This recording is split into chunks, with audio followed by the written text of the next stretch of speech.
Welcome, everybody. It is Fantasy and Frames Wednesday. This is Dynasty 365. I'm your host, Stacey Perez. I am also joined tonight, as always, by Tyler Heil and Jorge Edwards. Tonight, we are making his 365 debut. We have got Richard Sickles, the ginger beard man from our Fantasy and Frames family, and our very special guest tonight, the absolutely incredible Pat Fitzmaurice here. He is here to help us review and rank these rookie running backs. Let's go.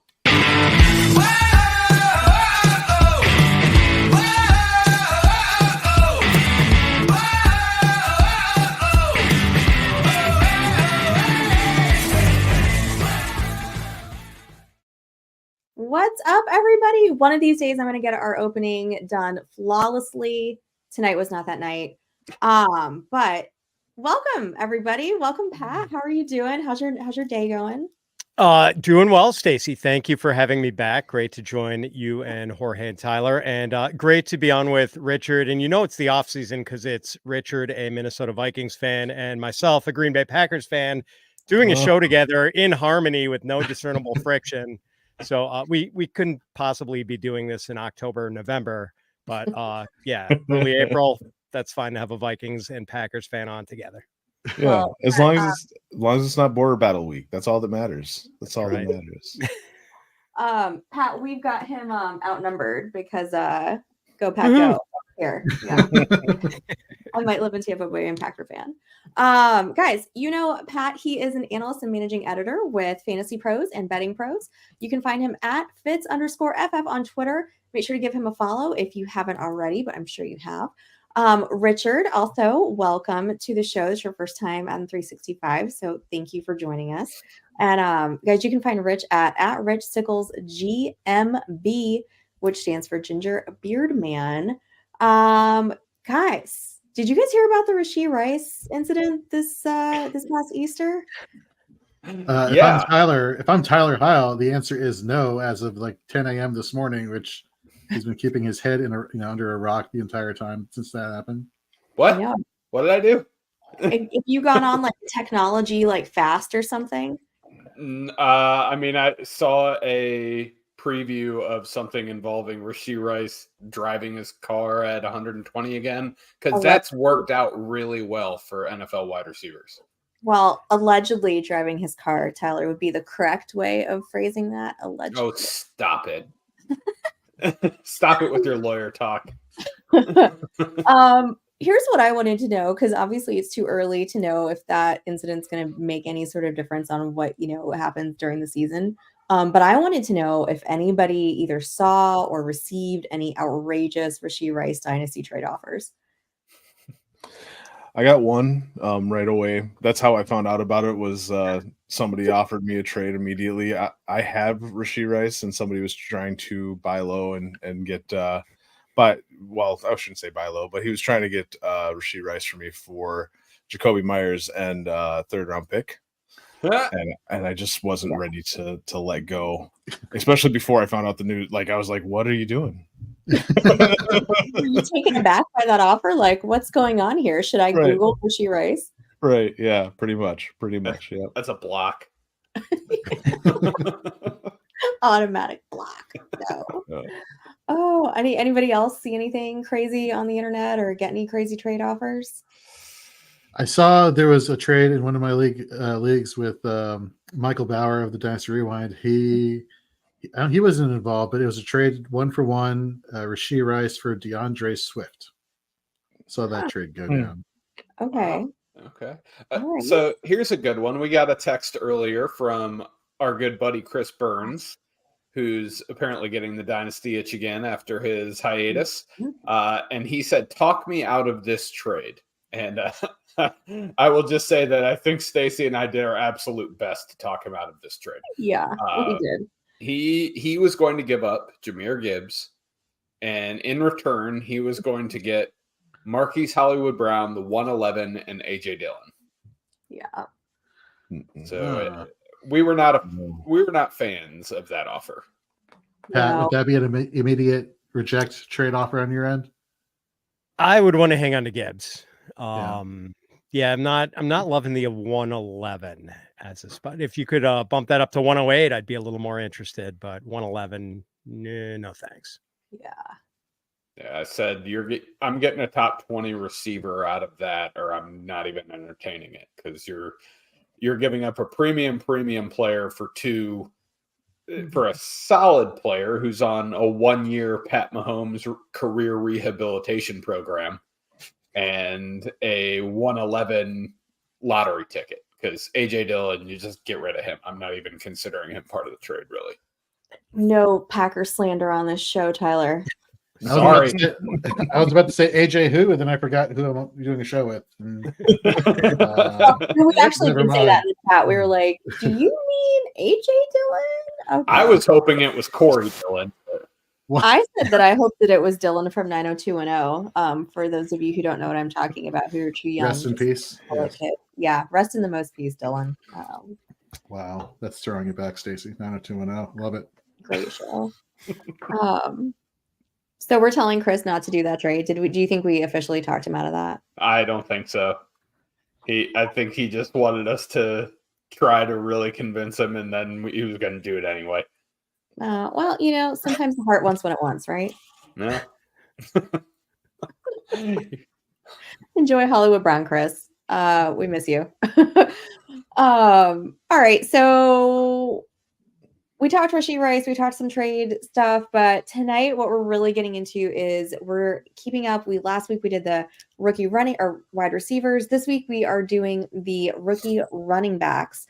Getting into those guys, introducing all of you to them. If you have not really paid too much attention to football, this year yet, draft is coming up. So we want to make sure you guys know exactly who is going to be drafted here and who's on the board and what they could potentially give to your dynasty team. So we've got a few guys tonight. This is part 1. We're going to be doing part 2 next week. So we're going to just be talking kind of like, who these guys are, what are some potential comps for them if we have them, maybe some great landing spot ideas, and, kind of where they're ranked right now. So let's kick it off with the running back from Texas. Jorge, it looks like you've got particularly strong feelings about Jonathan Brooks. Pat, he is your RB3 overall in your rankings, from what my notes say. I hope that's still right. And his ADP, he has been going at the 111 in a one quarterback leagues. And then in Superflex, he's going around the 203 as the running back number 2 overall. So Jorge, tell me a little bit about Jonathan Brooks. Yeah, so he played 10 games last year at the University of Texas. He tore his ACL towards the end of the season. 6 foot tall, 207 pounds. Look, plays really well. And before I get into some of the efficiency stats, and I know, we like to do a little bit of a combination of some people talk stats, some people talk film. Before I get into that, I just want to say one of the most impressive things I'm noticing out of running backs coming out of the University of Texas, if there's one thing they all do very well, it's pass blocking. Whether it's Bijan, whether it was Roshan Johnson, in this past year, Jonathan Brooks, just one of the best rated, according to PFF, pass blocking running backs. But we don't care about pass blocking. Well, we do kind of. I'm not going to say we don't care completely. We obviously know that's a sure way to get on the field more often than not. But look, this guy is fantastic. The RB6 in rushing yards with 1,135. RB6 in missed tackles force, RB6 in elusive rating.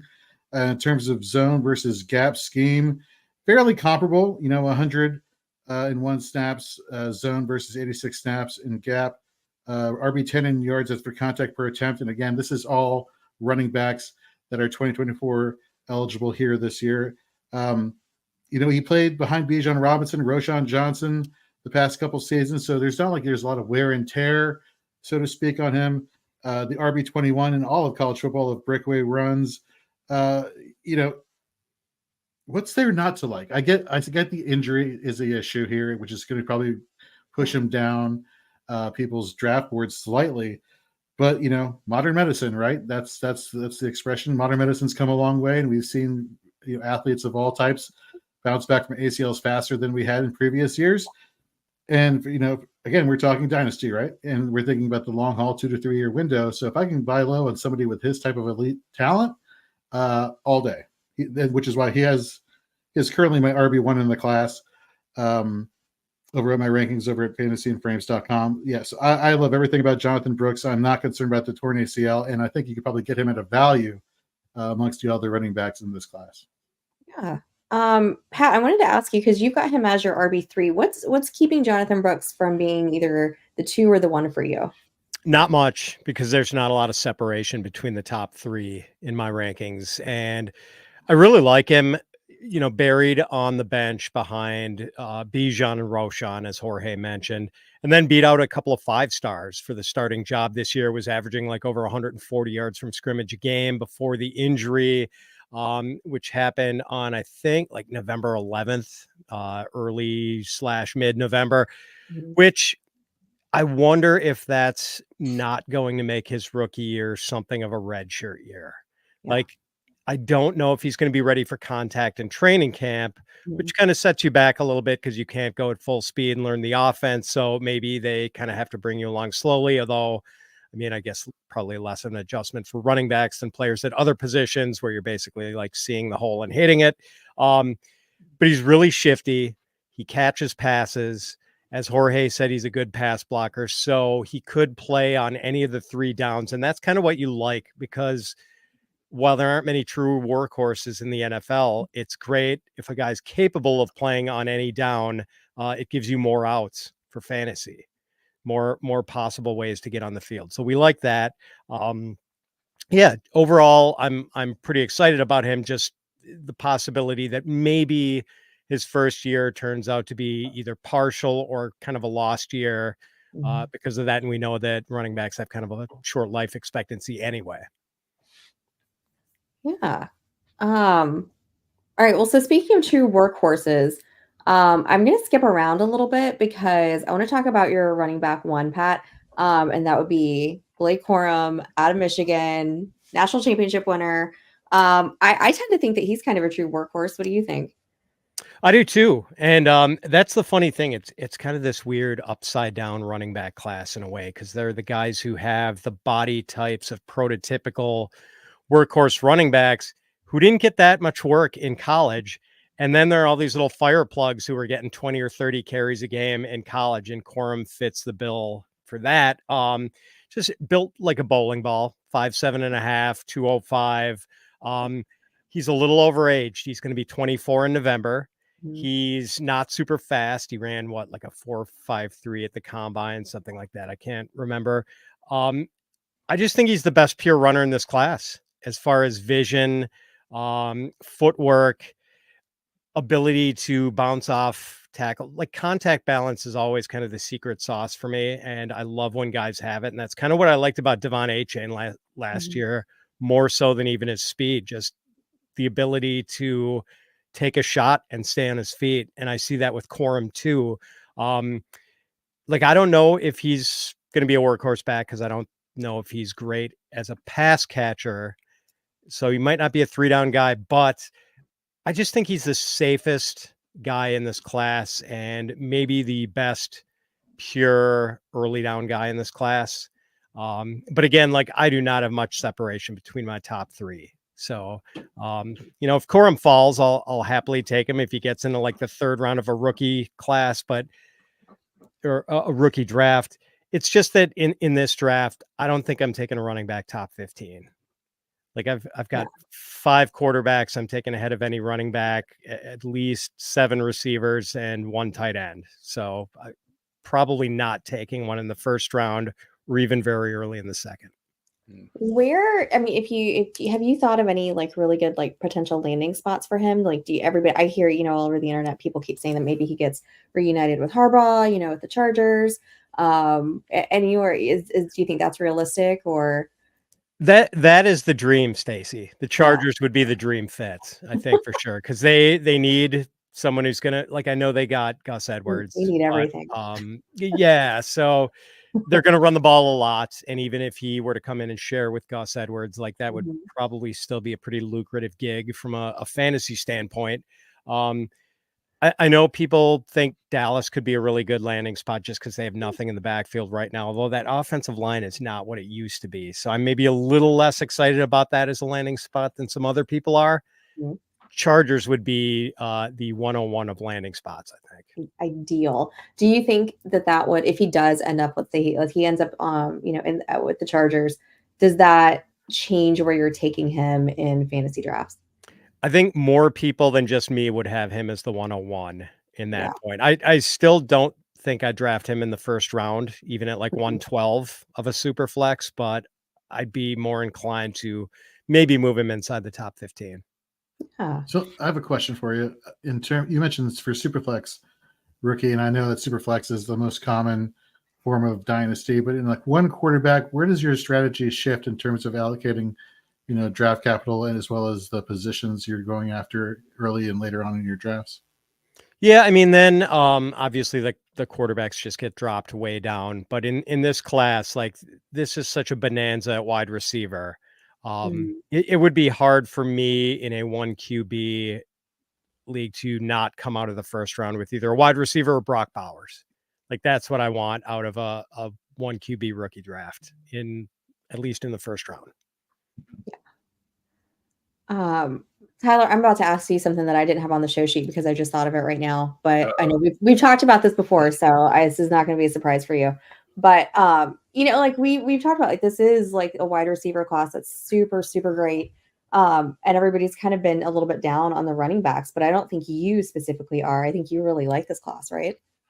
I do, and I don't know if I quite agree with Pat on top 15. But like, I don't think it's wild to say that by any means. And that's exactly why in one of our startups, we loaded up heavy on mid to late second round picks in our startup draft because we went light on running back. We went heavy on wide receiver and we knew what was coming out. A lot of these guys are not highly touted. It just as evidenced by Pat having Blake Corum as his RB1. All these guys are good. None of them are huge names flashing and big and flashing lights, So there are a lot of them are going to be productive. We had 7 guys on the show sheet today. 5 of them I felt like really good. Like, okay, these guys are going to be productive NFL backs, whether they're 1A, 1Bs, or they're 2s. They're going to be productive and they're going to help your lineup at some point, and you're going to be able to load up on them in the second round. So I love the value of this draft class. Would you say that because of the and I guess I'll throw this out to everyone, I guess Pat, if you don't mind, with just so many wide receivers coming out in this draft class, does it kind of devalue recent wide receivers in previous years just because, now there's this massive influx of all these wide receivers into most people's dynasty leagues that all of a sudden these running backs are now becoming a little bit more valuable than they maybe would have. It was a more shallow wide receiver class. Interesting way to put it. Yeah, I'm like maybe it does devalue some of the veteran wide receivers just a hair. I don't know if it necessarily bumps up running back value in my estimation, but yeah, that's an interesting one to ponder. I'm not quite sure how to I know this wide receiver class might involuntarily retire some players, some current wide receivers, right? Like some guys who are like bottom of the roster dynasty types. So, maybe there are some people who are sitting on rosters right now who they're thinking, like it's kind of a penny in the wishing well type of player on your roster who might not have a job because one of these rookies is going to come in and kick them off. Right. I guess kind of where I was alluding to getting to is like, you look at somebody like a Xavier Worthy or a Donna Mitchell or a Malachi Corley. Are you at a certain point in your drafts, and let's talk Superflex, for example, do you care so much about, capital versus like landing spot? Because at the end of the day, the wide receivers that I just listed end up being the third option on a team versus a running back that has RB1, RB2 upside. I mean, does that then to a certain point elevate? You get what I'm saying, where I'm coming across as far as like that elevating, the importance of drafting a running back, even though everyone keeps talking about how this is a, dead running back draft class? Sure. I mean, values are definitely going to shift depending on landing spots, and like someone is going to win that landing spot lottery and go to San Diego. Yeah. San Diego, LA with the Chargers, and like that person is going to be moved up for sure. And I totally get what Tyler is saying. Like, it's not so much that this is a bad running back class. It's just that it's a really good wide receiver class. Mhm. And it's more that it's kind of hard to ID the marquee guys. I don't think, as Tyler said, there really is a marquee guy here. There's no obvious Bijan or Brees Hall. So, and that's why I think we're going to see a lot of variation in the way people order their top 10 in this class. Nice. Yeah. Well, Rich, you've been awfully quiet over there, so I am coming to you, Gingerbeard Man. Like I said, we're going a little bit out of order on the show sheet, but you guys are all pros, so you can handle it.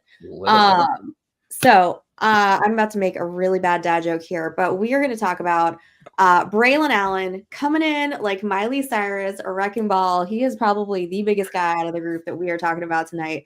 I am so sorry. I will see myself out after that one. Rich, take it away.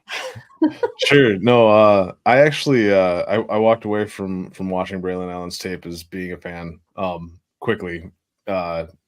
He had and like Jorge said in the beginning, some of us like to do stats, some of us like to do video, do tape. I'm more of a tape guy myself, so I don't have too much of the stats side. But as far as his what I saw on tape, he had really good power. I loved his ability to jump cut and go.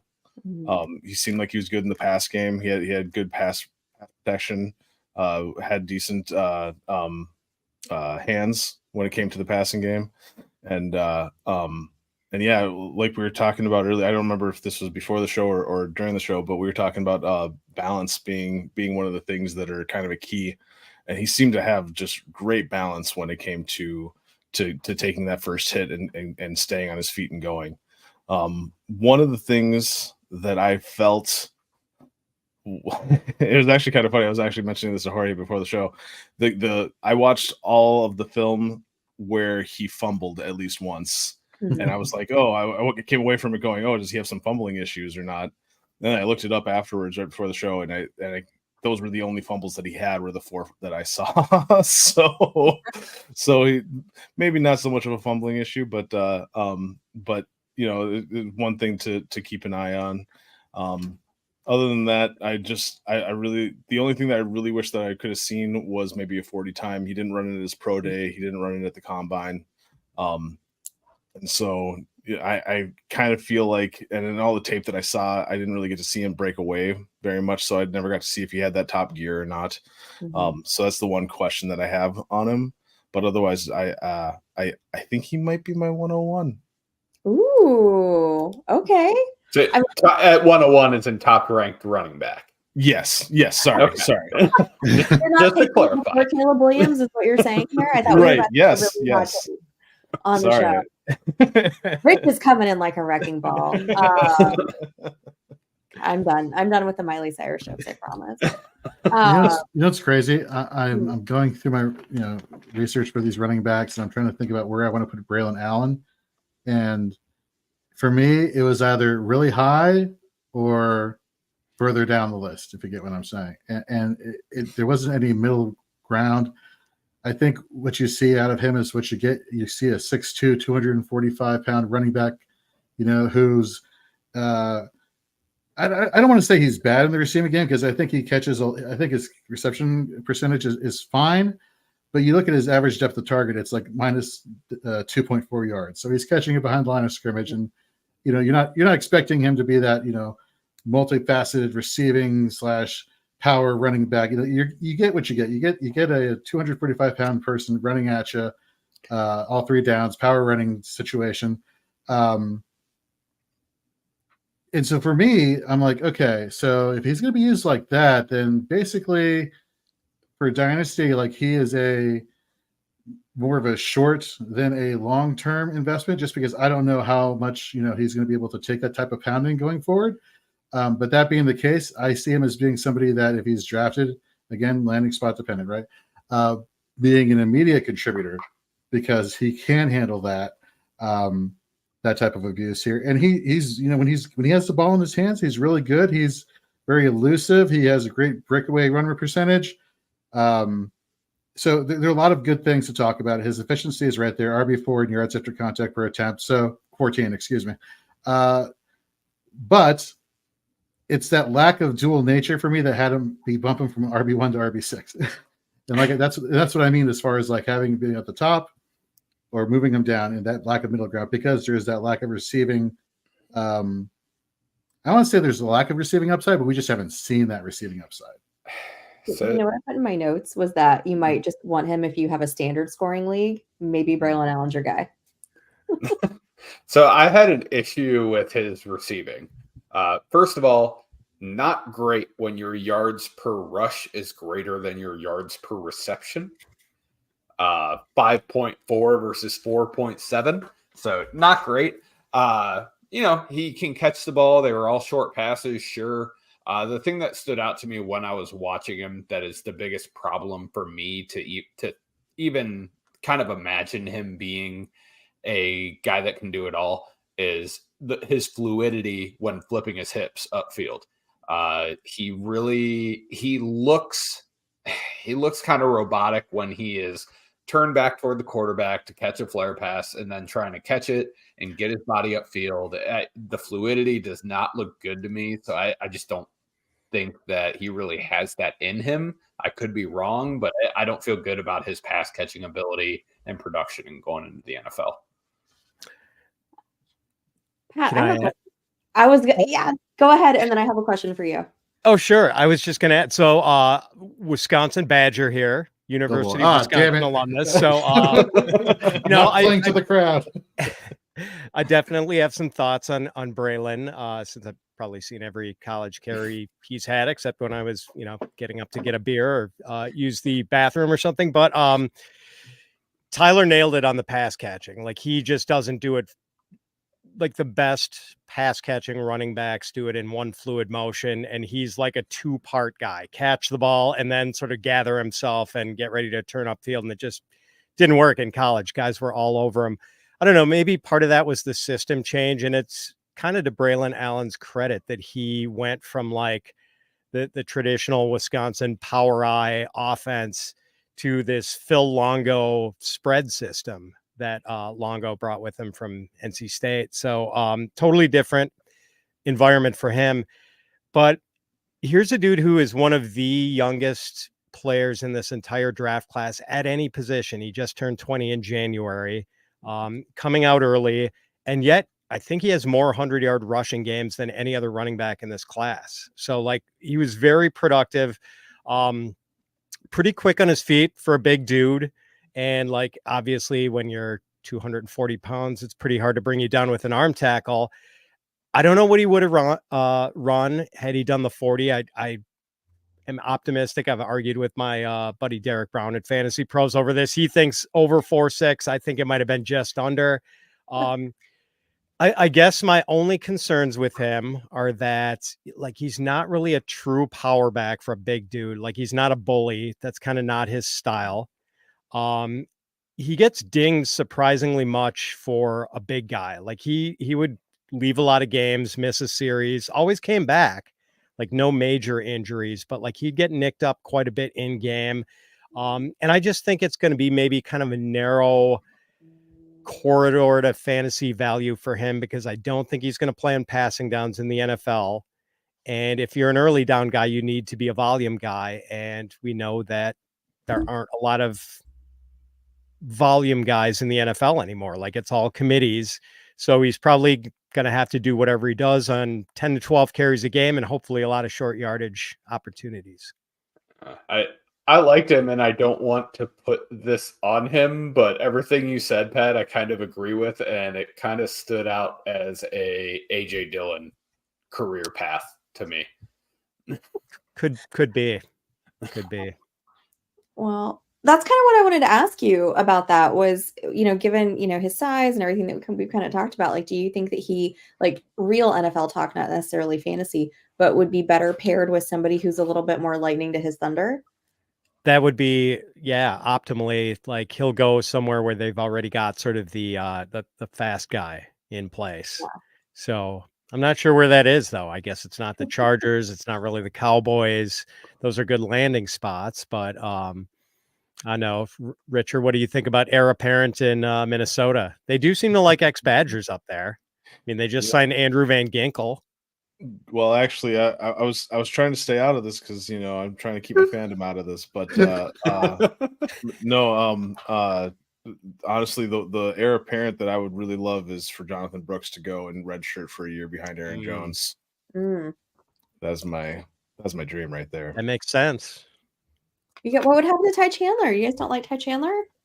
I love Ty Chandler, and I traded for him right before the signing. That was painful. To say the least. No, I really do like Ty Chandler, and I think that he will still be productive as like as an offset type of just to relieve the load from Aaron Jones every so often. But I don't think that we're going to get to see him. It was never going to be the guy. It's so sad. Oh, all right. Well, you have to promise to take care of our Aaron Jones for us now that he's over with you guys. I will. All right. Take care of him. We're going to miss him in Green Bay. All right. Pat, can I ask you just real quick, since you are a Packer fan here, how do you feel about Josh Jacobs? Oh, pretty good. Like, I know the metrics weren't great last year as far as like yards after contact per carry and some of the advanced metrics, but I don't know. I mean, sometimes with running backs, I feel like it's more alchemy than science. And like, he's the same guy who had good metrics a couple of years ago. Like, I've not seen any discernible drop off in the caliber of player Josh Jacobs is. We know maybe that offense wasn't the greatest of ecosystems with the quarterbacking they were getting. So yeah, I feel pretty good about him. I mean, I know he missed some time last year, but for the most part, he's proven to be pretty durable and can handle a big load. I loved Aaron Jones too, but Aaron Jones, before he was rattling off 100-yard games late in the regular season and into the playoffs, he was basically missing all or parts of every other game last season. And, he's coming up on 30. Yeah. So I think getting younger makes sense for them. What about you, Stacy? Did you like the signing? Okay, so right off the bat, I did, because I was super pumped. I was like, yeah, Aaron Jones, Josh Jacobs, that's gonna be great. Can't wait. And I was literally texting a friend of mine and like, oh, this is awesome. And then I don't know, like an hour or two later, like he's in Minnesota, like he's been cut. And I was just it took me a little bit, Pat, I'm not gonna lie. My feelings were a little hurt at first because I love Aaron Jones. But overall, I'm like you. I think it's a good signing. I think it makes sense. I mean, of course, I wish we could have kept Aaron Jones for sure, but not unhappy about the signing and the way it's going and just everything that they're doing in Green Bay. I think it's exceeded everybody's expectations, honestly. So very, very happy, very happy with what's going on in Packer land. So yeah, well, guys, we're halfway through, so we've been entirely too agreeable on this show so far. So I want to get to somebody who's a little bit more divisive. So Tyler, we're going to start with you. Tell us why you don't like Jalen Wright. Okay. First of all, I want to say that he has some redeeming qualities. It's not just crap. The dude is an uber athlete. You can see that as soon as you turn on the film. He's really impressive. A lot of his cuts are really impressive. If you give him a hole, he is going to absolutely take off and get downfield. Unfortunately, said hole has to be wide enough for a Ford F-150 to get through. That's horrible. Wow. That's just rude. His vision is meh at best. He has a knack for making negative plays more negative. If he's getting hit in the backfield, what you want your running back to do is to limit your negative plays. You want him to try to get back to the line of scrimmage or only lose a yard. Whereas he's bouncing it out. He's turning a -1 yard gain into a -3 yard gain. because he doesn't quite, in my eyes, he doesn't quite have the vision to work his way through the middle and pick his way through traffic like a lot of these running backs do that I watched. I saw him just fall down several times, like just fall on his ass. Like I got no other way to say that. He doesn't run like he is, like his BMI is almost 30. I mean, he's 5'10 and a half, 210. Like it, for all things considered, that's a pretty big boy for running back, especially compared to last year's class. 29.3 BMI. I don't see it in his running. I don't see him running with any power at all. He's constantly trying to make everyone miss, which, with that athleticism, I don't blame him, but he's not going to be a better athlete than everyone at the NFL level, and he cannot rely on that. So metrics wise, production wise, he checks a lot of boxes. Eye test, it does not pass the eye test for me. Okay, Jorge. You have underneath your name that Jalen Wright is awesome. So Yes. I feel like you might want to take the pro Jalen Wright side over here. Yeah. So, let me address the elephant in the room, what Tyler was bringing up. I first of all think he is super athletic, and I think his talent can hang at the NFL level. You talk about where he's getting those negative yards. The guy, I'll give you this. He's really good at college at getting around the edge.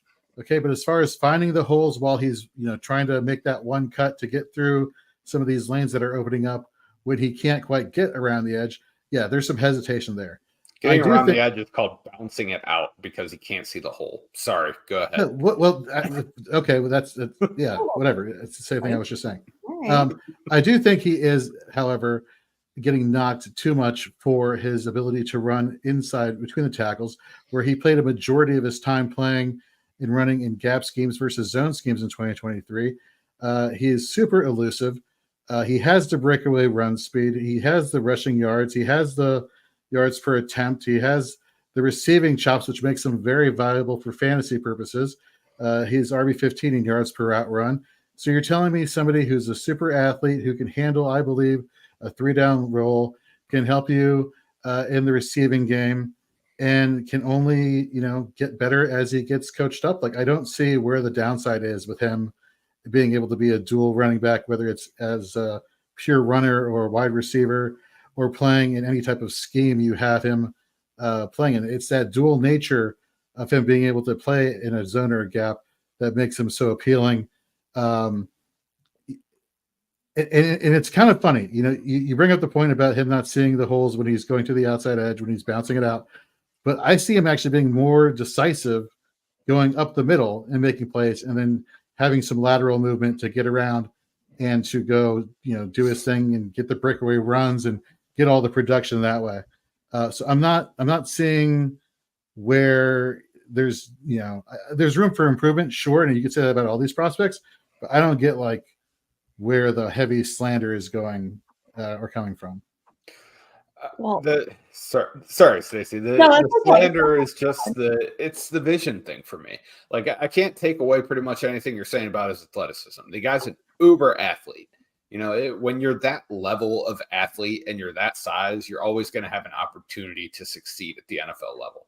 So it's not a guy that I'd write off, but I just don't see him having the ability to play in every down role like you do. I don't see the vision there. Can he play in the pass game? Sure. But he also needs to be able to block too. And he also needs to actually be a threat to maybe run the ball when he's on the field. I think he's a little more one-dimensional in my eyes than you do. But like I said, uber athlete, you can't take that away from him. And that's always going to create opportunities. And we go to Pat. Yeah, well, I don't think I'm going to be breaking any. Oh, I'm sorry. What was that, Stacey? Oh, I was going to say, so he's your running back 5. I feel like you're right in the middle between these two. Like, I'm definitely right in the middle. I'm a fence sitter. Like, I'm not going to be able to side with either Jorge or Tyler. Yeah, like the traits are exciting. the athleticism, the burst. Like, this guy's explosive, and as Jorge mentioned, he's like a more than capable pass catcher. So I think he's gonna like get a couple of NFL teams excited, and I think we probably see him come off the board sometime on day 2. But man, like, there's not. He wasn't asked to carry that big a load at Tennessee, which really isn't that big a deal for me because, like, it was kind of the same thing with Alvin Kamara when he was there. The bigger issue for me is that I never know how to evaluate guys in that Josh Heupel offense. Like, it's just such gimmicky. I say gimmicky, but like, I have the utmost respect for Heupel and think he's like one of the sharpest offensive minds in the college game. Like, it's a great offense, but I don't think it's an easy translation to the NFL for any of the players who play in it, except maybe the linemen, but for like wide receivers, I didn't know what to do with Hyatt and Tillman last year. I don't know what to do with Wright this year. So yeah, I'm kind of on the fence. Number 5 based on traits, pretty much. Well, Richard? I've got somebody. Oh yeah, Richard, do you have any thoughts Somebody about, support me. Somebody break the tie. Mommy, Daddy, please stop fighting. Wait, who's the mommy? Who's the dad? Not that it matters, but it just Nope, we're not. Nope. Wise man. Unite, and I'm out. No, I'm actually kind of right in the middle too. Like Pat was saying, I really loved his top gear and his elusiveness on the second level. And once he was able to kick it outside, he seemed very elusive and was able to make guys miss and seem like he knew where he wanted to go with the ball. But he just, the first thing that stood out to me was it seemed like he was getting like one arm tackled a lot. Like, guys would just put out their arm and they would grab him and they'd put him down, and that was pretty much it. Like, it didn't seem like it took a whole lot to take him down. And I don't know if that was like he just wasn't keeping his feet churning or what exactly. Maybe it's something that can be coached at the next level, because in my notes, while I was writing it, because I didn't have his size and everything like that, I was just like, he just seems so little. like him getting taken down by these guys like as easily as he was. I was just like, what's going on here? And then I went back and I checked his size and I was like, what?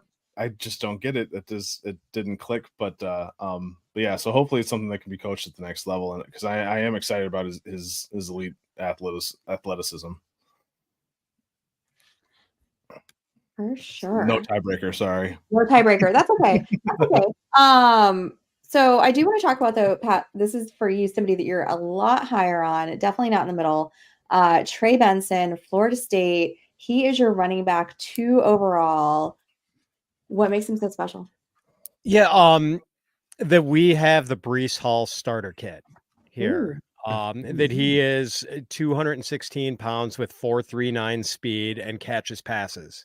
And, that's at least makes him a good facsimile of Breece Hall. Although I honestly don't think he has the juice that Breece Hall showed at Iowa State. So yeah, like our own Thor Nystrom at FantasyPros, our college football and NFL draft analyst, he has Benson as his number 1 in this class, but he also has questions about Benson's vision. Like, that's his biggest hang up. That, and maybe that he tends to bounce things outside a little too often. The other thing, he only averaged about 12 yards or 12 carries a game at Florida State his last 2 years there. So he hasn't really carried a big load, but the traits are terrific. And God, it's going to seem like I'm talking him down more than up, even though he's the number 2. Like, one thing, like, he did have a really devastating injury early on in his career when he was still at Oregon. Let's see, tore his ACL, MCL, lateral meniscus, medial meniscus, and hamstring. Jeez, and then he only played. Jesus. Yeah, that was year 1 at Oregon, and then in year 2 he played like 14 snaps. And then he transferred to Florida State, and like, he was finally ready to, be a college football player. But he has, and I'll take a guy after like one really bad injury, but you feel like if he suffers another one, you wonder if he'll be the same special athlete that he showed he was at the combine. And you got to give him credit for that, because he tested like a champ at the combine. I have a little fun fact about him, is that the game against Virginia Tech, he was clocked at 22 miles an hour. Wow. Yeah. Guess that injury didn't slow him down that much. Right. I know the exact play you're talking about, Stacey, and he just flat out outran 2 DBs, turned around, stiff armed one, and then completed outrunning the other guy. Like it was a wild play. If you go and you look up his highlights, it's on like every single one of the highlight reels, like on YouTube. That play, it was super fun. Jorge, you're super into Trey Benson too, aren't you? Yeah, I have him as my RB4. 6 foot tall, 216 pounds. RB20 in missed tackle force, RB3 in a breakaway run percentage. RB18 in knowledge. Again, I'm talking about the 2024 draft eligible class, all of college football, not just in the Power 5. RB18 in yards after contact per attempt. Again, similar to Jonathan Brooks in terms of gap versus zone, 79 snaps to 59. Good pass blocker. Good in the receiving game as an RB9 in yards per route run. But Pat, you brought up a very good point. I too saw the fact that he kind of teeters between being a finesse back and a power back, and it's almost like commit to one side. And I think it's the fact that sometimes he spends a little bit too much time trying to be that finesse back that he gets either stood up or gets those tackles for a loss or gets tackled for a loss, versus just utilizing his skill set and just going right at defenders and tacklers. Yeah. Well, we've got one more guy left, and then a player that is on your radar that may not be on some other people's radar. But first, I want to talk about Marshawn Lloyd. Jorge, or just keep it with you there. Pat, he is your RB4. Jorge, tell me a little bit about Marshawn Lloyd, and then I want to go around the horn to see if anybody else has any special thoughts or comments about him. So I found it very funny that he went to 2 schools, both of which were USC. I thought that too. I had to spell it out in my notes, so I remembered which one was first. I thought that was very interesting. In 2020, he tore his ACL, played 11 games last year, 5'9", 220 pounds. So again, big guy. Okay, sounds great. Efficient RB1 in yards after contact per attempt, RB21 in yards per outrun, RB6 in average depth of target. So this guy is getting downfield and helping his quarterback out in the receiving game. RB12 in missed tackles force, breakaway run percentage, RB2. Again, the whole gap versus zone scheme thing, very comparable, 66 snaps to 48. Grades out as a very poor pass blocker that, according to PFF, you need to go back and look at the tapes there, and he's got a case of the fumbles.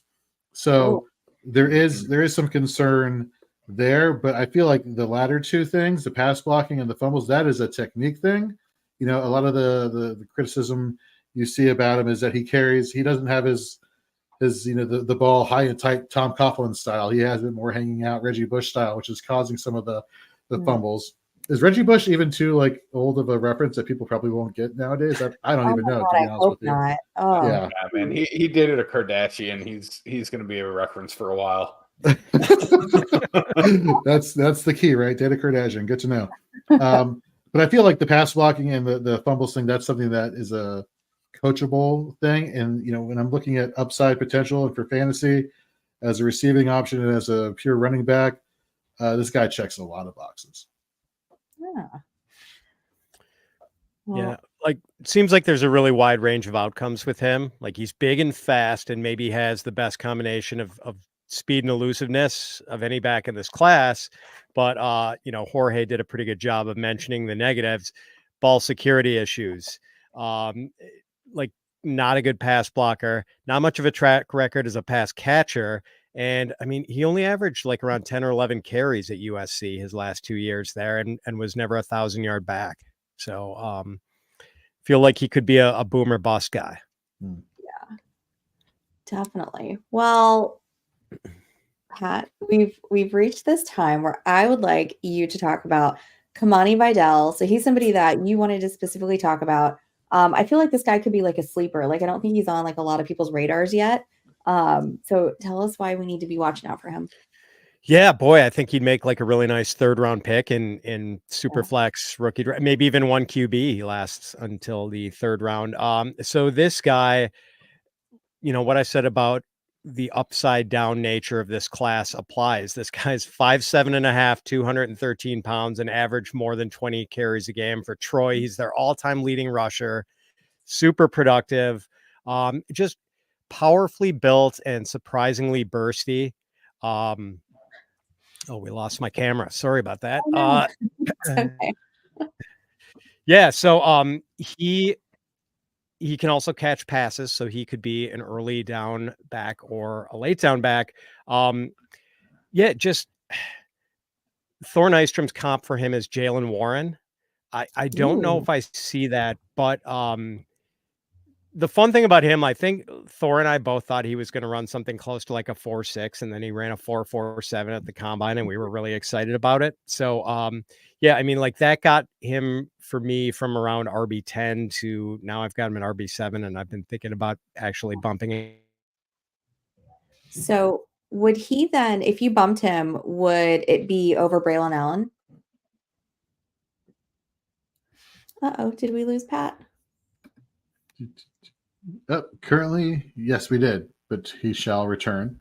Yeah. I'm sorry, Tyler. Did you say that Kimani Vidal has Tim McGraw's style of holding onto the ball? You're on mute, Tyler. Can't hear you either, buddy. Yep, you're still muted. I Wow. am sure muted. No, that was more in reference to Marshawn Lloyd. Oh, okay. It just had me immediately think of Tim McGraw on Friday Night Lights. Hold on to the football. What's so hard about holding on to the football? Anyway, Is that your coaching style when you coach the flag football for your son? Yeah, and I like toss him around like that too. Much easier to toss them, I'm guessing. Must not be too old, right? Eight. Yeah. Oh, yeah. Perfect Yeah. tossing Toss age. him around easy. Kamani Vidal, I need to watch more of him. He left me like just kind of. I didn't even know what to think after I watched him. Like this is honest to God the first time I've heard the name from Pat. So I watched a few games of him. And I'm just like there's nothing bad, but there's also nothing that like jumps out to me. So I need to watch a little bit more. So let me give you some while we're waiting for Pat to come back.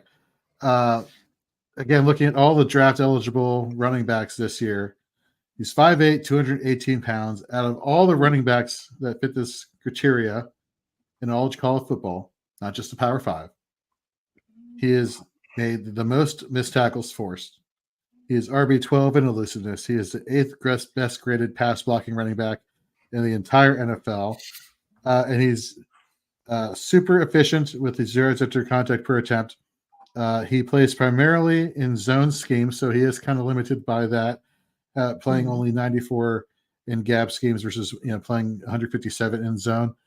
This guy is like, because he went to Troy, and of course people are going to be like scoffing, like, "Oh, well, he went to Troy. He didn't go to a Power 5 school." We're not. The dude can ball. This guy is one of those. This could be one of those stories where you're just like, man, this could be really, really awesome in terms of a value later on in drafts. I had Bucky Irving ahead of him before doing my research into him. And it just made me want to shit all over Bucky Irving. That's how good Kamani Vidal and his metrics have looked like. So I'm curious, maybe next week when we finish part 2 of the running back class here to talk more about Kamani Vidal. We're gonna have an argument over Bucky Irving next week. You mean who tested terribly? Yeah, that was disappointing. I'm not a Bucky Irving fan per se. I see what people are saying. And it's not a lot. So spoiler alert. He just has a cool name. I mean, I haven't done any Bucky Irving research yet, but I think that has to count for something, right? If you have a cool name, that it kind of gives you a little bit of an edge, Yeah, it gives you a little bit of an edge. I liked Marshawn Lloyd before getting to watch more tape of him. I was like, Marshawn Lloyd, that's a good name. It gives me good vibes. Yeah, exactly. Right? What did you like about Marshawn Lloyd? Was it the ball security, or was it something ball else? security? Lack of top gear. I didn't really like what I saw from him in pass protection either. I felt like that's going to really hamper him in the next level. So just little things like that. He just seemed like another guy. I kind of feel weird saying that, but Jag. Just another guy. Oh man, poor Marshawn Lloyd. That's okay though. Last thing I'll say about Kamani Vidal, I didn't do a ton of research on him, but I did watch a lot of he was just exciting to watch, just like the eye test. Like he was just a fun player to watch. That I want to kind of learn a little bit more about now that he's on my radar. So while we're waiting for Pat to come back, should we rank these running backs as far as like what who we think should be 1 through whatever number that we just went through? Yeah, absolutely. So here's just to remind everybody, here's who we've talked about tonight. We have got, let's start at the top, Jonathan Brooks, Trey Benson, Jalen Wright, Blake Corum, Braylon Allen, Marshawn Lloyd, and Kamani Vidal are the 7 that we've talked about tonight. Number 1 overall. Anybody? My vote's for Jonathan Brooks. Out of this, I've got Trey Benson. Jonathan Brooks would be my second RB. So I have a feeling that Braylon Allen is nobody else's first. So, All right, I'm keeping track of these. Okay. All right. So Jorge Brooks is your first. All right. So who's your second then? The headline says it all. It's Jalen Wright. Jalen Wright. All right, because he is awesome. Tyler, who's your number 2? Jonathan Brooks. Okay. Rich. Jonathan Brooks. All right. Jorge, number 3. Marshawn Lloyd. I love the upside. Ooh, okay. I feel like that's a spicy take after what we all just said. Exactly. All right, Tyler. Blake Corum. All right. Rich. Trey Benson. Ooh, okay. Jorge, number 4. Trey Benson. Okay. Tyler. Marshawn Lloyd. Rich. Blake Corum. All right, how about 5, Jorge? My running back 5 is Blake Corum. Wow. Why do you hate Blake Corum so much? My goodness. RB5, that constitutes hate now. Okay, I guess that's where we're going with this. Well, we're talking about out of these 7, yes. Yes, it does. Tyler, who's your 5? Jalen Wright. Okay. Rich, who's 5? Got one similar, Jalen Wright. Right. All right. All right. Number 6, Jorge. Number 6 is Braylon Allen. Okay. Tyler. Braylon Allen. That's not yours, Rich. Who's your number 6? No, it's not. Marshawn Lloyd. Lloyd. All right. are we all agreeing on number 7? I think this is kind of a incomplete grade for me, but yeah, it's Kamani Vidal for me. Okay. Out of this crew. So I just got word from Pat. Apparently his service provider is having an outage in the entire area where he's at currently. So unfortunately, barring some last second revival of the internet, he will not be rejoining the show tonight. Well, I'm glad he got to talk a little bit about Kamani Vidal before his internet quit on him. But Pat, thank you for joining us. I hope you get to watch part of this later. Tyler, do you want to update everybody on our Dynasty team real quick before we go? Because we had to do our first cut down over the weekend. I sure would. We had to cut from 24 to 16, right? Yeah, we did.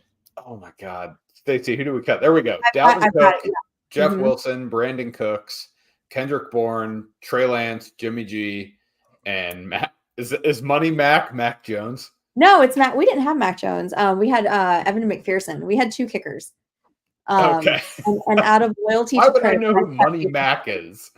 That's his nickname. Is Money Mac. Come on. Wait, who's Money Mac? I missed this. I was totally McPherson. That's his nickname. You guys didn't know this? No. Look it up. I'm not looking that up. That's his nickname. I refuse to look that up, Stacey. Look it up. I didn't make it up. I didn't give him this nickname. That's what people were calling him on the, You know what really grinds my gears? Money Mac. Not that, but if you use Pro Football Reference, they'll actually tell you next to the players their nicknames. Yes. And to this very day, next to Odell Beckham Jr., who should be just OBJ, they have listed ODB. And I'm like, that's bullshit because that's old dirty bastard. That's not Odell. Like, sorry. Big F you to Pro Football Reference just for that alone. Don't they also think that Tom Brady's called like the Pharaoh or something like that? Is that right? I think that's right. Somebody look it up right now, but I'm pretty sure Tom Brady's got a ridiculous nickname in there. Tom Terrific, Touchdown Tom, Goat, the Pharaoh, Comeback Kid, or Sir. The fuck is he, a Dom? Like what? Sir. The real Slim Brady. The real Slim Brady. That's awesome. Oh my god. Is that on there or you just made that up? I just saw it on the internet. That is so cool. With a real Slim Brady, please stand up. Oh my god. Yeah, anyway, so Evan McPherson's nickname is Money Mac. I don't know why you guys didn't know that. Come on. We had 2 kickers. And a defense, because that's how this league is structured. And I didn't think we needed to hang on to 2 kickers. And we had the Miami kicker. So out of loyalty to Chris Burns, I kept Jason Sanders. I'm very sad that we cut Brandon Cooks. Well, we had to. We didn't really have any other options because our wide receiver room is stacked. So I can take a look real quick and tell you guys what our current roster is right now. So Rich, since you're new, Tyler, Chris, and I several weeks ago decided that we were going to buy an Orphan Dynasty team as a little experiment and manage it together during the season. It is the Superflex Best Ball Dynasty because God forbid we be bothered to have to manage something else during the season, which was all of our feelings. Oh, do we have another trade offer in here, Tyler? It looks like we may have one. We'll take a look at that in a second. So here's our roster. No, same one that we just didn't reject. Oh, okay. So we need to go and reject that. Everybody in this league keeps wanting to give us wide receivers, and our receiver room is pretty solid. So like I said, guys, this is super flex. We've got Derek Carr, Jalen Hurts, Kenny Pickett, which I honestly feel like I probably could have cut Kenny Pickett instead of Money Mac. We've got please, what are you, Kenny Pickett apologist over here? Were you just like, no, but you're gonna cut Kenny Pickett and hang on to the effing kicker? Like, hang on to Brandon Cooks. Yeah, because you know why? He's money. He's fucking money, Tyler. That's why you're hanging on to the goddamn kicker. Right now, Tyler, Evan McPherson puts up more fantasy points than Kenny Pickett right now. Go. Zing. You don't think that he will? Kenny Pickett's not going to play. Exactly. That's the whole fucking point. That's the point. Come on. God. Get with the program. What are we going to do with you, man? Yeah, I know. All right, listen. Our running backs are CEH. Our running back room is garbage, by the way. CEH, Alexander Madison, Kamara, and Mixon. Our wide receiver room, Chris Godwin, DJ Moore, Hollywood Brown, Justin Jefferson, Jaden Reed. Our tight ends need some help. Jawan Johnson, Tyler Higbee, and then Buffalo defense, which is whatever, and the Miami kicker. Nice. That's where we're at right now. And we've got several picks coming up. This draft is starts on May 4th is when this draft starts. Where are you picking it? We are at the 105, Tyler.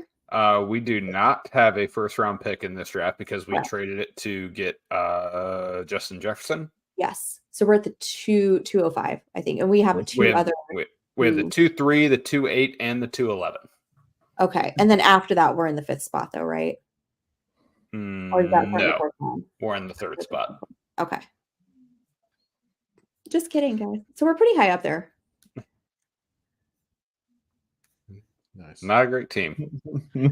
Not yet. We turn around. Draft picks, so. Yeah. I think it has some. Didn't we decide that we have some like working pieces on this team, that this is like it's not terrible, but we can do something with it.